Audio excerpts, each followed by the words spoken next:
Brab, totoo yung balitang yun? Ano po? Practice 100 wedding. episode? Po. Kasi request din ng mga viewers. So, igagrant mo yun. Kasal daw yun. Grabe, kasal. Pero bago po yan, isang mapagpalang araw po sa ating lahat. Magandang araw at magandang gabi po dyan sa mga silent viewers at solid supporters ng EDC. Mega love shoutout po at kamusta po kayo? So yaan po mga kalingap, may panibago na naman po tayong pag-uusapan. Patungkol nga po dito sa love team ng EDC na kung saan po mga kalingap sa episode ng 100 pinasilip na ni Kalingap Rab. At Kalingap Rab nga po nagsalita na. Love team ng EDC magwawakas na. At ang ending nga po nito, matatapos nga ba sa kasalan? Pero bago po yan, kung bago ka pa lang sa aking munting YouTube channel pa-like, share, and subscribe na rin po at pakipindot na rin po ng notification bell para lagi po kayong updated sa aking i-upload na video. At paalala rin po, bago po tayo magbigay ng ating mga opinion at komento tapusin po muna natin ang kabuuan ng video para alam po natin ang ating i-comment mga kalingap. At suportahan po natin ang mag-ama na matubang. At napakaganda nga po yung pinapakita nila sa atin, mga pagbibigay saya at tulong sa ating mga kababayan suportahan po natin at imaraton mga kalingap. Nang sa ganun po marami pa po silang matulungan. Lalong-lalo na nga po dyan yung mga kapos sa pangangailangan ay masuportahan po nila o malingap. At suportahan din po natin ang kanilang may bahay na si Ate Edna Vlogs at Jackie Tapia. Huwag po sana tayong magsasawang sumuporta mga kalingap. So yaan po mga kalingap, balik po tayo sa ating pag-uusapan ngayong araw. Kalingap Rab nagsalita na sa episode 100 ng EDC. Beyonce at Edo nga po natin magpapakasal na. Pero bago po yan, maibang dako muna tayo mga kalingap. Balikan po natin yung mga ilang kaganapan sa 18th birthday ni Beyonce mga kalingap. Kalingap Angel at Kalingap Boys po natin, grabe nga po yung mga performance na kanilang ipinakita mga kalingap. At dance move po ni Papa Edo, di nagpahuli. Samantalang Beyonce po natin, sobrang kalmado lang talaga mga kalingap. I keep on saying to you, I keep on telling you that I love you so, and I want you to know, oh please believe what I say, I promise you I will stay, I'll be here for you my love, until the end of time.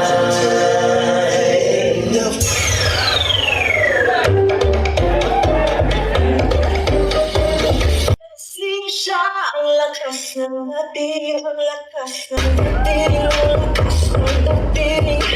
Ay sino siya pag nakita? No need to worry, baby, I can down, down, down, down, down. Baby, I can down, down, down, down, down.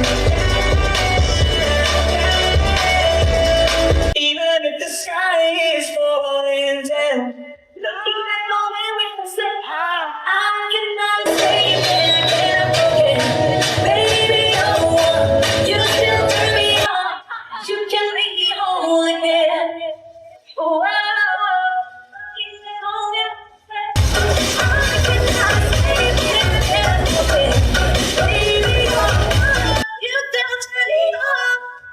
So yan nga po mga kalingap, sobrang ikinatuwa naman po talaga ng mga manonood at mga bisita ni Beyonce mga kalingap.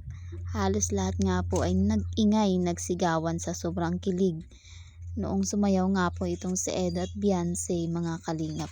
Kaya nga lang po mga kalingap, nakakalungkot man pero isa po sa Kalingap Angel di pa rin talaga nakaligtas sa kanilang mga bashers na kung saan doon din andun rin na dumalo sa kaarawan ni Beyonce mga kalingap. Grabe po talaga dahil si Carla po itong nabash mga kalingap. Alam ko naman na hindi po bago ito sa inyo. At sabi nga po kay Carla suplada dahil hindi nga po ito namamansin at lagi nakayuko. At Carla nga po natin mga kalingap hindi niya na lamang pinansin itong bashers na ito mga kalingap. So yan nga po mga kalingap, balik po tayo sa ating pinag-usapan kanina sa pasilip nga po ni Kalingap Rab na sa 100 episode po ng EDC ay may mangyayaring kasalan. Grabe mga kalingap, ito nga kaya ay mangyayari dahil medyo matagal pa nga po yun panigurado pong paghahandaan po yan ni Kalingap Rab. Lalo na nga po dyan yung mga sponsor ni Beyonce. At isa din nga po ito sa pinaka inaabangan ng lahat. Ang ikasal po si Edo at Beyonce mga kalingap. Grabe kung atin nga pong iisipin, mas bongga pa itong gaganapin dahil sa 17 at 18th birthday ni Beyonce bongga na nga po ang selebrasyon. At lalo pa kaya sa kasal ni Edo at ni Beyonce mga kalingap. Panigurado nga po na sobrang ingrande po talaga ang magaganap mga kalingap. At kung sakali nga pong mangyari ito. Alam naman natin na may isang salita po itong si Kalingap Rab mga kalingap, kaya sigurado pong mangyayari ito mga kalingap. At sa ngayon pa lang nga po excited na rin talaga ang lahat dito. Pero sa 100 episode nga pa magwawakas ang love team ng EDC. So mga kalingap, yan po ay hindi pa natin masyadong nasigurado kung ito nga po ay magwawakas na mga kalingap. Syempre po itong si Beyonce po natin nag-aaral pa talaga. Kailangan niya pong may mga tumutulong pa rin sa kanya. Kumbaga mga kalingap nakaalala Pero kung tutuusin po kaya naman talaga ni Beyonce, pero sa ngayon po andyan pa rin ang mga kalingap para siya po ay suportahan. Ganun din po ang kanyang sponsor. At matagal-tagal pa nga po ang episode 100 ng Love Team ng EDC. Kaya sa ngayon po patuloy pa rin po nating suportahan ang Love Team ng EDC mga kalingap. At wag po sana tayong magsasawa sapagkat alam po nating mahaba pa ang lalakbayin ng love team ng EDC ni Edo po at ni Beyonce mga kalingap.